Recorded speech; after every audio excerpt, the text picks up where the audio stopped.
하나님께서 오늘 예배 가운데 주시는 은총의 말씀은 신약 성경 마가복음 12장 28절로부터 34절의 말씀입니다.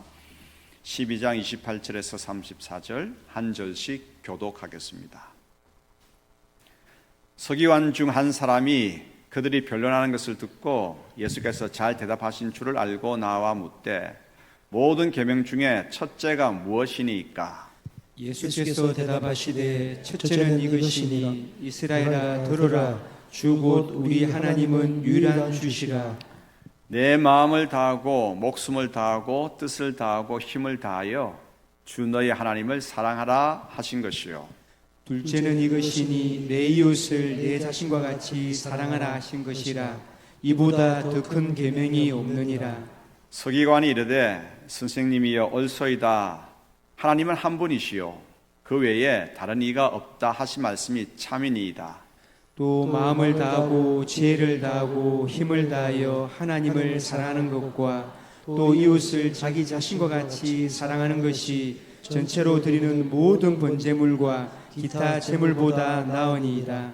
예수께서 그가 지혜 있게 대답함을 보시고 이르시되 내가 하나님 나라에서 멀지 않도다 하시니 그 후에 감히 묻는 자가 없도다. 아멘. 예수님께서 마지막 시간을 예루살렘에서 보내셨습니다. 마지막 5일 예루살렘에 입성하시고 5일 이제 5일 후면 입성한 지 5일 후면 십자가를 지십니다. 그래서 십자가를 직전에 두시고 예루살렘에서 활동하신 그 일들과 들려주신 말씀은 다른 어느 곳에서 말씀하신 것보다 더욱 의미가 깊죠. 예루살렘에 들어오신 후에 예수님께서 제일 먼저 하신 일은 성전을 둘러보신 일입니다. 장사하는 자들과 돈 바꾸는 환정상들을 내쫓으셨습니다. 이렇게 말씀하셨습니다. 내 집은 만민이 기도하는 집이다. 그러므로 교회는 진실이 기도하고 예배하는 일에 힘써야 합니다. 이 일 후에 종교 지도자들은 더 본격적으로 예수님을 함정에 빠뜨리고 죽일 계획을 세웁니다. 그래도 환정상들로부터 재물을 판매하는 사람들로부터 이 성전을 관리하는 사람들이 수익을 조금 얻었는데 다 쫓아버리셨으니까 미움이죠. 그래서 이제 본격적으로 예수님을 죽일 계획을 세웁니다. 평소에는 전혀 다른 생각을 가지고 있던 분파들도 예수님을 덫에 걸리도록 하는 일에는 마음을 같이 합니다. 바리새파, 헤롯당, 사두개파가 그러합니다. 먼저 바리새파와 헤롯당 사람들이 예수님 책 잡고 덫에 걸리게 하게끔 위해서 그들이 사람들을 보냅니다. 그런데 바리새파와 헤롯당은 성격이 완전히 다릅니다. 바리새파는 민족주의 성격을 가져서 로마에 대한 반감이 있는 분파입니다. 헤롯당은 로마에 복종하면서 복종하니까 로마로부터 이권을 챙기는 분파입니다. 다르죠. 하지만 예수님을 덫에 걸리게 하는 일에는 한 마음이 되어서 그 두 분파가 사람을 보냅니다. 그 사람들이 나와서 예수님께 이렇게 질문합니다. 함정에 걸려 넘어지도록 하기 위해서 선생님, 가이사에게 세금을 바치는 것이 옳습니까? 그럽니까? 황제에게 세금을 내는 것이 옳다고 하면 유대인의 민족 감정을 건드리는 것이 되고 그것이 옳지 않다고 하면 로마에 반역하는 것이 됩니다. 어떤 대답을 하더라도 덫에 걸리게끔 되어 있죠. 하지만 예수님은 아주 지혜롭게 말씀하십니다. 가이사의 것은 가이사에게, 하나님의 것은 하나님에게 바치라고 답하심으로써 저들의 계략을 물리치십니다. 성도는 누굽니까?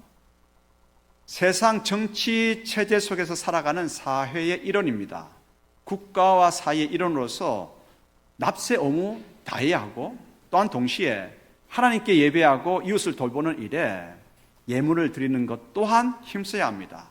성도는 이 땅의 나라와 그리고 하나님 나라, 즉 두 나라 속에서 책임과 의무를 감당해야 하죠.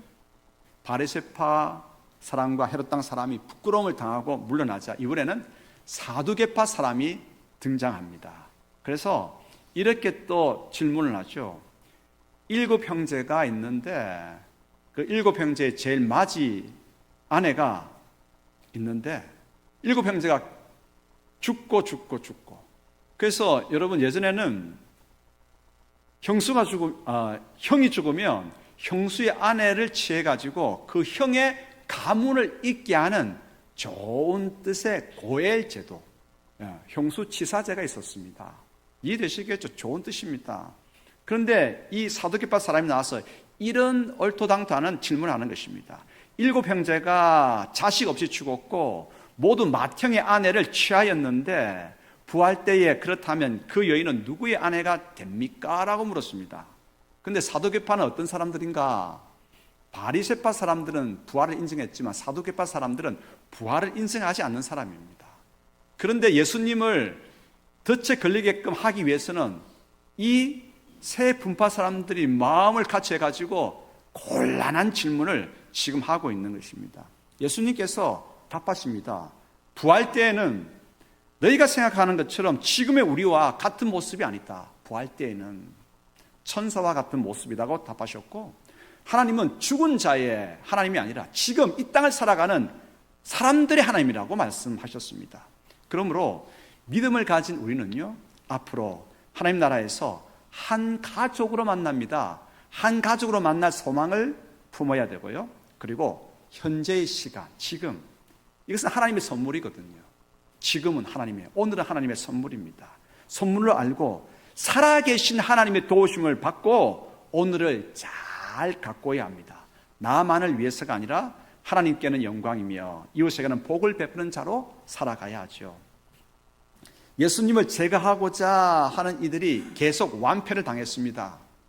사도계파 사람들도 또 앞서 바리새파 헤롯 당도 다 완패를 당하니까 이제 예수님을 제거하고자 하는 이들이 마지막으로 사람을 보냅니다. 누구를 보내느냐? 율법학자를 보냅니다. 아주 뛰어난 율법학자를 보내가지고 공격을 합니다. 오늘 우리가 읽은 본문이 이러한 배경을 가지고 있습니다. 예수님은 이처럼 자신을 넘어뜨리기 위해서 덫을 놓은 질문에 대해서 지혜롭게 답함으로 인해 가지고 우리가 꼭 필요한 교훈을 들려주고 있는 것입니다. 사람들은 예수님을 넘어뜨리기 위해서 질문하지만 이제 예루살렘에서 마지막 시간, 자신을 공격하는 그 질문들을 통해서 예수님은 참으로 필요한 교훈을 우리에게 들려주시는 것이죠. 진실이 기도하는 성도, 진정으로 예배하는 교회, 두 나라를 책임과 의무를 다하며 소금과 빛으로 살아가야 하는 성도, 헛된 망상을 버리고 오늘이라는 시간을 살아계신 하나님의 도움으로 하나님 나라를 이루어가는 성도, 아주 귀한 교훈이지 않습니까? 이제 마지막으로 적대자들이 예수님께 사람을 보냅니다. 율법학자를 보냅니다. 이 율법학자의 공격적인 질문, 덫으로 하는 그 질문을 통해서 예수님께서는 어떤 교훈을 우리에게 주실까? 가면 갈수록 점점 더 중요하고 필요한 이 시대를, 마지막 시대에 살아가고 있는 우리에게 필요한 교훈이 들려지게 될 것입니다. 여기에 초점을 맞추면서 하나님의 음성을 경청하도록 하십시다. 예수님께서 말씀하십니다. 계명 중에 첫 번째는 하나님을 사랑하는 것이다 말씀하십니다. 율법은 대략 한 613가지 정도가 됩니다. 613가지. 그 중에 중심이 10계명이 있죠. 이렇게 많은 계명 중에서 가장 중요하고 핵심적인 율법은 이것이다 라고 말하는 것은 참으로 어렵습니다. 당시 유대인들의 주요 관심사는 할례, 그리고 제사제도, 안식일과 같은 주제였습니다. 하지만 유대 분파마다 아주 중요하게 다루는 주제가 달랐습니다. 그리고 그 많은 율법을 정리해서 핵심을 이야기한다. 이건 참으로 어려운 일이었습니다. 율법학자 중에 지금까지 이제 유대인들은 율법의 대학자를 두 사람을 꼽습니다. 힐렐이라고 하는 사람과 샴마이라고 하는 사람을 꼽습니다. 이 샴마이라고 하는 율법 대학자에게 어느 날 한 그리스 상인이, 돈 많은 그리스 상인이 와가지고 이렇게 이야기했습니다. 내가 이제 유대인이 되고 싶습니다. 그러니 당신은 내가 한쪽 발로 서 있는 동안에 나에게 모든 율법을 가르쳐 주시오라고 이야기를 했습니다. 그러니까 샴마이가 화가 나가지고 옆에 있는 몽둥이를 들고 때리면서 당장 나가라고 그렇게 했습니다. 무슨 말입니까? 율법의 대학자도 율법을 요약해서 한 사람이 한쪽 다리로만 서 있는 동안에 가르칠 수 없습니다. 그러므로 율법의 핵심을 이야기한다라고 하는 것, 대학자도 주저할 만큼 어려웁니다.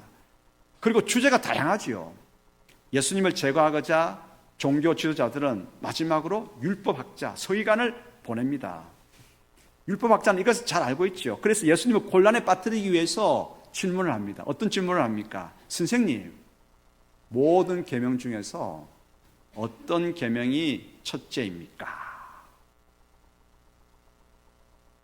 예수님은 이제 참 곤란에 빠지셨습니다. 머뭇할 수밖에 없었고, 그러면 백성들은 아이고 예수님도 어쩔 수 없네 하며 돌아설 것입니다. 그런데 여러분, 예수님이 어떻게 하셨습니까?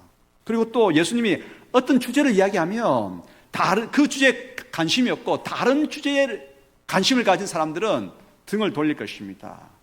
그래서 이 율법학자는 예수님께 사람들이 실망하고 등을 돌리도록 깨를 낸 것이, 선생님, 많은 율법 가운데에 어떤 계명이 첫째입니까? 물었죠. 이 물음에 대해서 예수님은 망설임 없이 대답하십니다. 뭐라고 답하셨을까? 한번 읽어보십시다. 마가복음 12장 28절로부터 30절 읽겠습니다.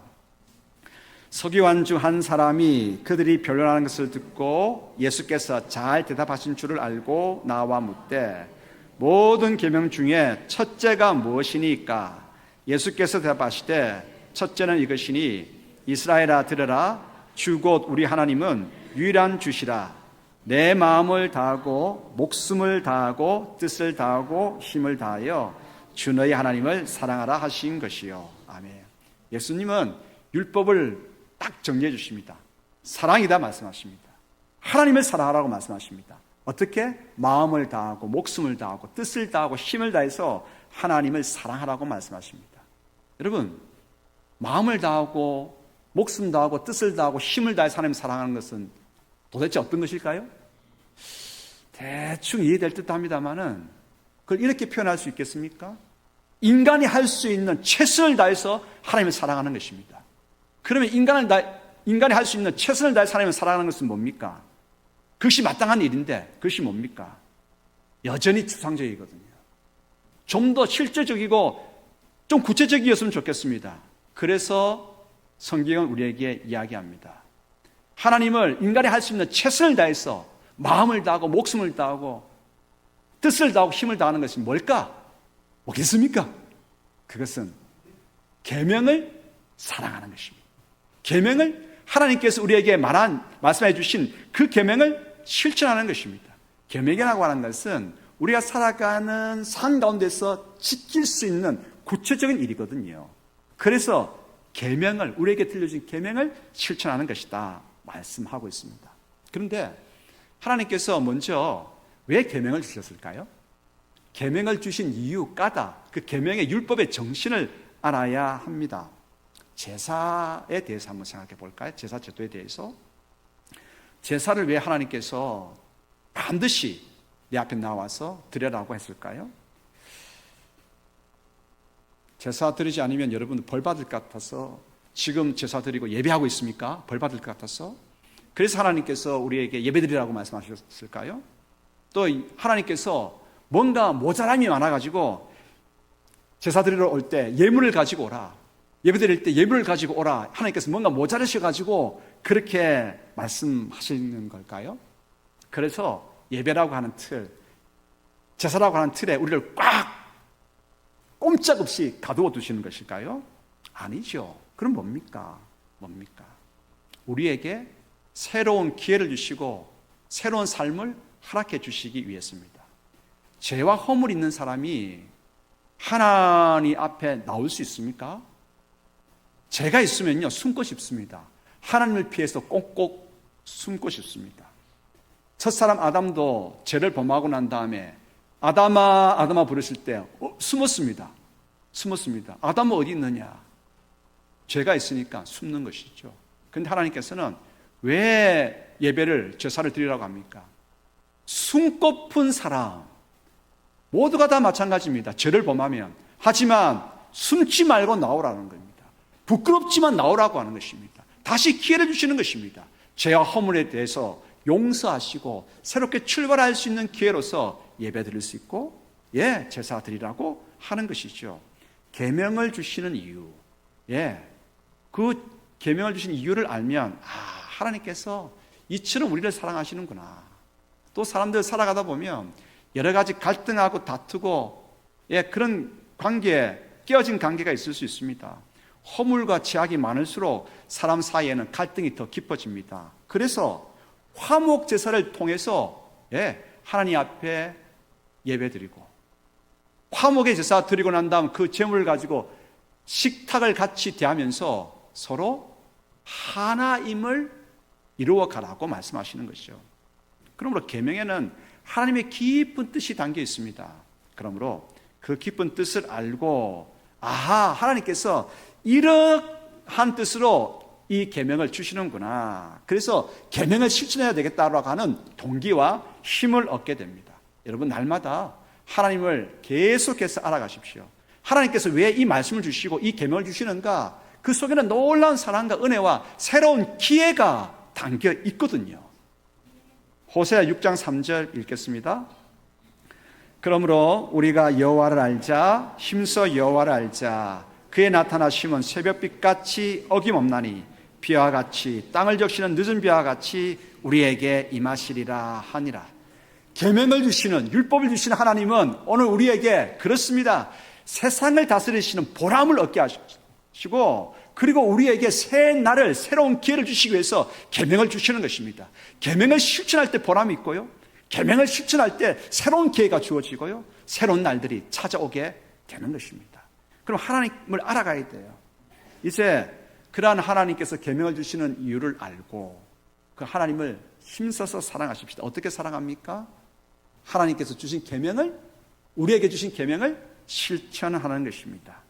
하나님을 사랑하는 것은 보여져야 합니다. 느껴져야 합니다. 체험되어야 됩니다. 어떻게 보고 느끼고 체험할 수 있습니까? 내가 나에게, 우리에게 주신 주님의 계명을 실천하는 것을 통해서 보여지고 느껴져야 하는 것입니다. 자, 그러면 다짐하면서 하나님을 사랑하는 것이 주신 계명을 지키는 것인데, 계명을 지키겠다 다짐하면서 우리 두 곳의 말씀을 읽겠습니다. 먼저 신명기 11장 1절입니다. 그런즉 내 하나님 여호와를 사랑하여 그가 주신 책무와 법도와 규례와 명령을 항상 지키라. 아멘. 여호와 하나님을 사랑하면 주님께서 주신 규례와 명령을 어떻게 하고요? 지킨다라고 말씀하고 있습니다. 또한 여호수아 22장 5절 읽겠습니다. 오직 여호와의 종 모세가 너희에게 명령한 명령과 율법을 반드시 행하여 너희의 하나님 여호와를 사랑하고 그의 모든 길로 행하며 그의 계명을 지켜 그에게 친근히 하고 너희의 마음을 다하며 성품을 다하여 그를 섬길지나 하고. 아멘. 명령과 율법을 지키는 것이 곧 뭐라고요? 하나님 여호와를 사랑하는 것이라고 하는 거죠. 깨달아지죠? 이제 다짐하십시다. 사순절을 보내면서 내가 할 수 있는 최선을 다해서 하나님을 사랑하고픈데 나에게 주신 이 말씀을 따라 내가 실천하리라. 이것이 하나님을 전심으로 사랑하는 것입니다. 이제 두 번째로 예수님께서 말씀하십니다. 둘째 계명은 이웃을 사랑하는 것이다 말씀하십니다.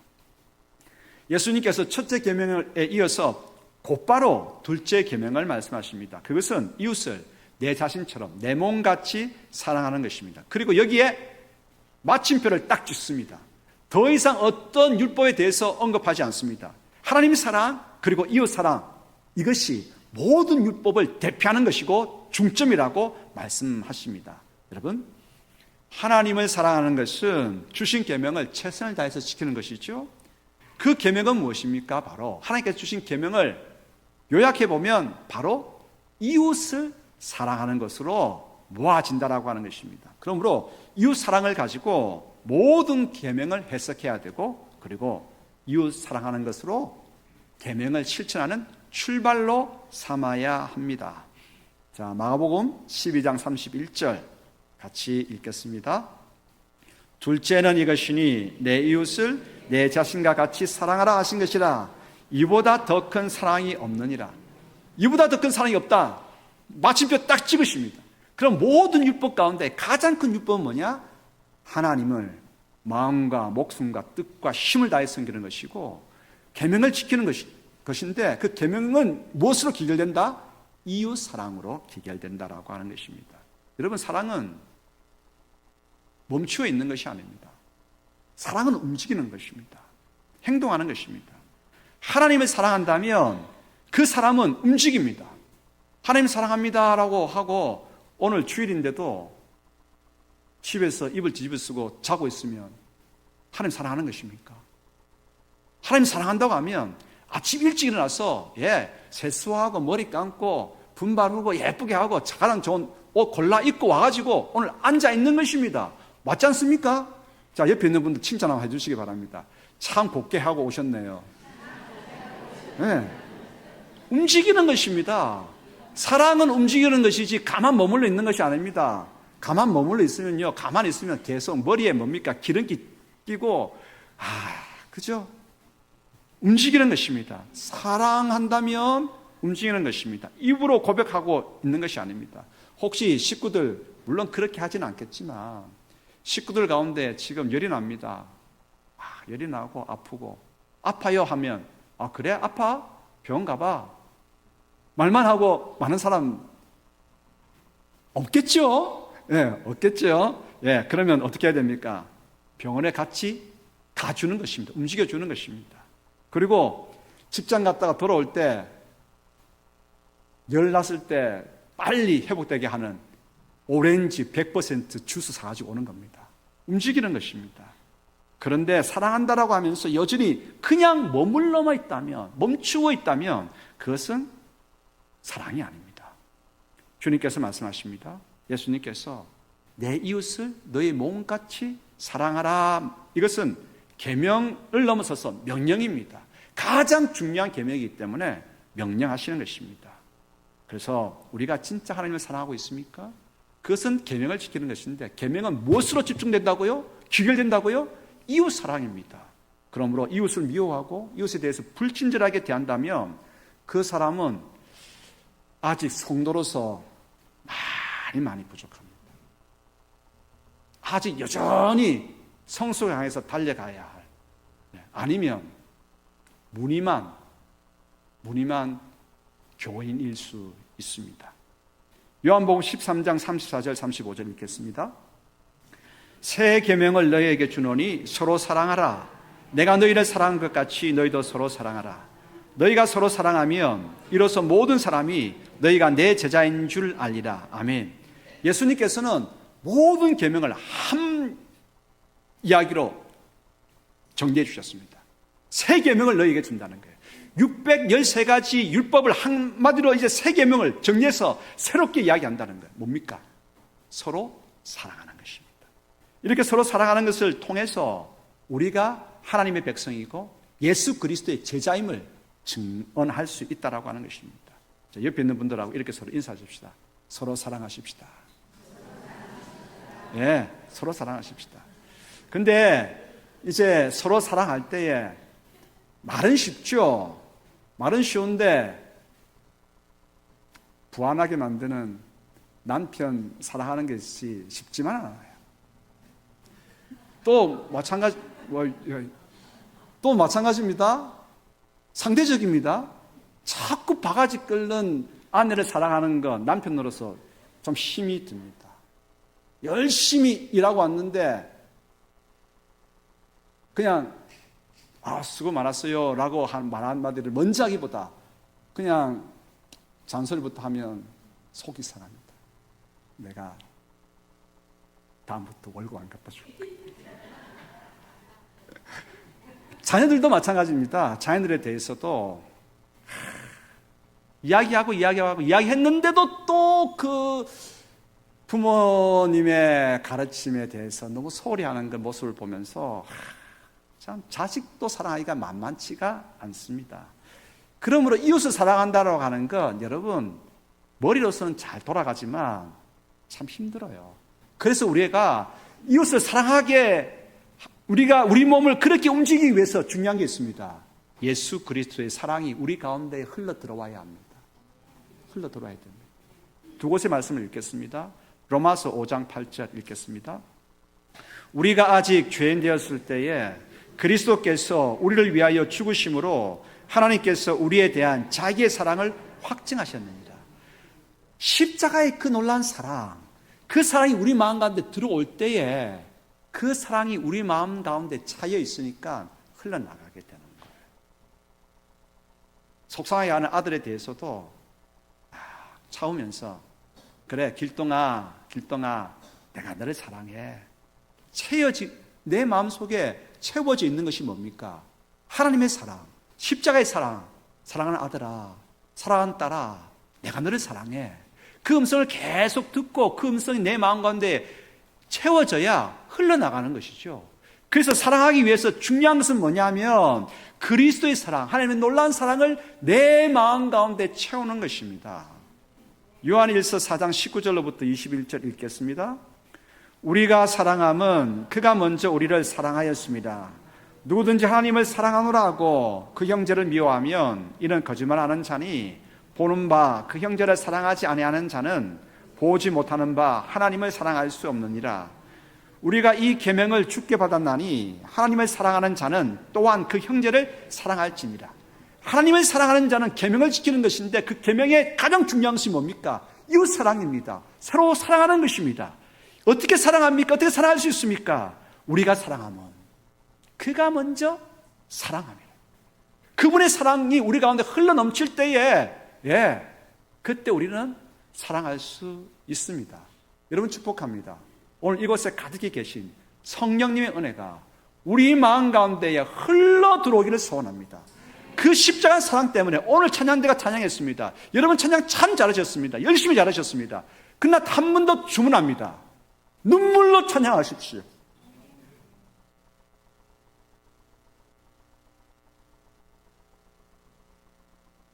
그 사랑이 십자가의 사랑 때문에 내가 부들부들 떨고 눈물 흘릴 수밖에 없다면 흘러나가는 것이죠.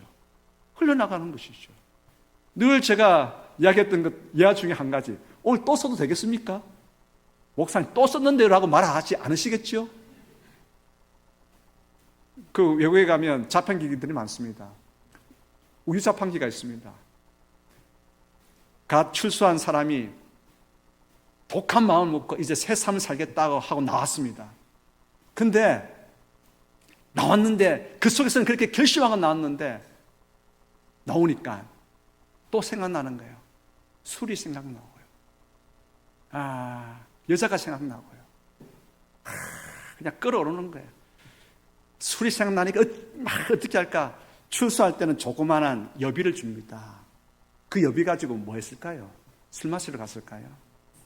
어쨌든 다짐을 했으니까 자판기 앞에 서가지고 코인을 넣습니다. 동전을 넣어가지고 뭘 뽑았겠습니까? 외국이니까 우유를 뽑았습니다.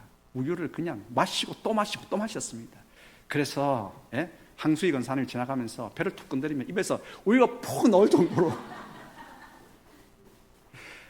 흘러 넘친다고 하는 것이 중요합니다. 여러분, 말씀 앞에 앉으십시오. 말씀 앞에 앉을 때에 하나님께서 말씀하십니다. 얘들아, 내가 너를 사랑해. 십자가를 통해서 너를 사랑해. 아들 예수님을 주시기까지 나를 사랑하신다고 하는 그 사랑이 들려오고 그 사랑이 내 마음 가운데 가득 찰 때에 그때 우리 또한 사랑해요. 사랑합니다. 얘야, 아들아, 내가 너를 사랑해. 안아주고 그윽하게 목소리가 그윽하게 사랑을 표현할 수가 있겠죠. 우리가 사랑하면 우리가 사랑할 수 있는 까닭은 그가 먼저 우리를 사랑하심이라고 하는 것입니다. 그러므로 주님의 사랑을 먼저 공급받고 그리고 나 자신을 사랑하고 이웃을 사랑하고 가정과 교회를 그리고 이 나라의 모든 이웃들을 사랑하는 우리 모두가 되기를 소원합니다. 그러므로 사랑 이제 먼저 여러분 예수님의 사랑을 크게 공급받고 나 자신부터 사랑하십시다. 나 자신부터. 자, 손을 딱 모아가지고 여러분들 이름을 불러가면서 내가 익주를 사랑해. 자기 이름 불러가면서. 자, 시작. 내가 익주를 사랑해. 네. 여러분, 남 사랑하려고 하지 말고 여러분부터 먼저 사랑하려고 하십시오. 여러분부터 먼저 사랑하려고 하십시오. 주님께서 말씀하셨습니다. 이웃을 사랑하되 너 자신같이 너의 몸같이 사랑하라고 말씀하셨거든요. 그러므로 나를 먼저 사랑하고 가깝게는 우리 식구들을 사랑하고 어떻게 해요? 관심을 가져주는 것입니다. 관심을 가지고. 예. 이제 세 번째 교훈입니다. 사순절 이웃을 사랑하되 구체적으로 사랑함으로써 하나님 사랑을 실천해 가십시다. 우리의 이웃은 누굽니까? 불쌍히 여김을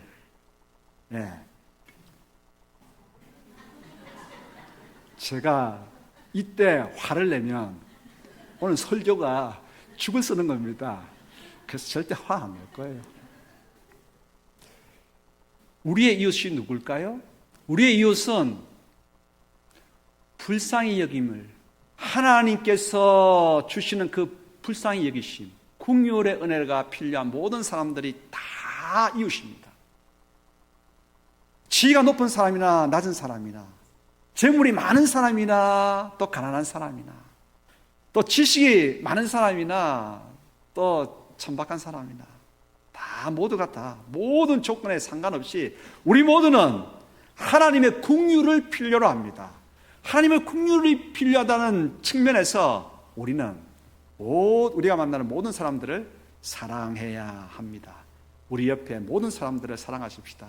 가깝게는 나 자신부터 우리 가족, 우리 교회 성도들, 우리 옆에 있는 주민들 다 사랑하십시다. 어떻게 사랑할까요? 사랑의 구체적인 방법을 사도 바울이 고린도 교회에 해놓고 있습니다. 고린도전서 13장 4절로부터 7절 같이 읽겠습니다. 사랑은 오래 참고 사랑은 온유하며 시기하지 아니하며 사랑은 자랑하지 아니하며 교만하지 아니하며 무례히 행하지 아니하며 자기의 유익을 구하지 아니하며 성내지 아니하며 악한 것을 생각하지 아니하며 불의를 기뻐하지 아니하며 진리와 함께 기뻐하고 모든 것을 참으며 모든 것을 믿으며 모든 것을 바라며 모든 것을 견디느니라. 아멘. 제가 조금 풀겠습니다.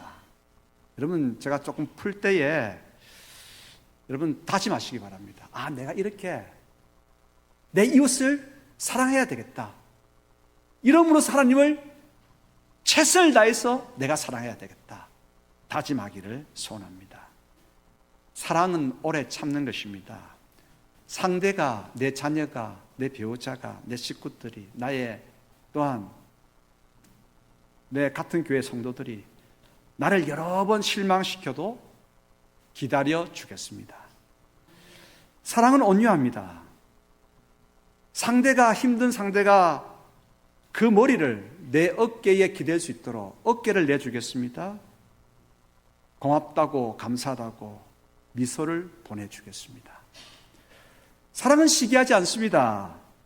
그러므로 이웃을 만날 때마다 웃어주고 격려해주고 격려의 한마디를 해주겠습니다. 여러분, 이 사랑은요 돈 들지 않는 부분도 많아요. 옆에 있는 분들하고 이렇게 인사하십시다. 고맙습니다. 감사합니다. 네. 이 말은 사랑의 말입니다. 돈 들지 않습니다. 오늘부터 고맙습니다. 감사합니다. 늘 하시기 바랍니다. 사랑은 자랑하지 않습니다. 아들이 대학교 합격하고 아들이 좋은 회사에 취직을 해서 이게 막 말하고 싶어서 견딜 수가 없어요. 그런데 이 이야기를 들으면 상대가 힘을 잃을까 봐 입을 꼭 다뭅니다. 사랑은 교만하지 않습니다. 그래서 상대를 함부로 대하거나 무리하게 대하지 않습니다. 가장 귀중하고 높은 분 대하듯 그렇게 합니다. 사랑은 자기의 유익을 구하지 않습니다. 상대가 어떻게 하면 유익이 될까? 그것을 생각하고 띄워줍니다. 사랑은 성내지 않습니다. 언제나 상대를 부드럽게 대합니다. 사랑은 악한 것을 생각하지 아니합니다. 그래서 상대가 악에 빠지지 않도록 위하여 기도해 줍니다. 사랑은 불의를 기뻐하지 않습니다. 그래서 상대가 옳고 정직하고 옳은 것을 생각하도록 겸손하게 조언합니다. 사랑은 모든 것을 감싸줍니다. 그래서 상대의 부끄러운 비밀을 덮어줍니다. 사랑은 모든 것을 희망하기 때문에, 사랑은 모든 것을 참기 때문에 낙심 가득한 환경 속에서 그가 소망을 가질 수 있도록 식사를 한 끼 대접합니다. 차 한잔 하면서 성경 구절을 함께 읽고 함께 손잡고 기도합니다. 그래서 인내할 힘을, 버텨나갈 수 있는 힘을 내게 하는데 일조합니다. 이제 사순절입니다. 사순절을 보내고 있습니다. 사순절을 보내면서 이제 우리는 어떻게 해야 될까요? 최선을 다해서 마음과 목숨과 뜻과 힘을 다해서 하나님을 사랑하십시다. 어떻게 하는 것이 하나님을 사랑하는 것입니까? 이웃을 사랑하는 것입니다. 어떻게 할까요, 이웃을? 구체적으로 주님께서 오늘 이렇게 살라 행하시는 그 구체적인 행동을 행함으로 말미암아서 이웃을 사랑하는 모두가 되기를 소원합니다. 그것이 하나님을 사랑하는 것입니다. 기도하겠습니다. 아버지 하나님, 사순절에 하나님을 더 깊이 사랑하고 하나님을 사랑하기 때에 이웃을 사랑하는 저희 모두가 되기를 소원합니다. 저희 가운데 하늘의 은혜를 가득히 공급하여 주시고 그 십자가의 사랑으로 이웃을 사랑할 수 있는 힘과 동기를 얻게 하옵소서. 예수 그리스도 이름으로 기도드리옵나이다. 아멘.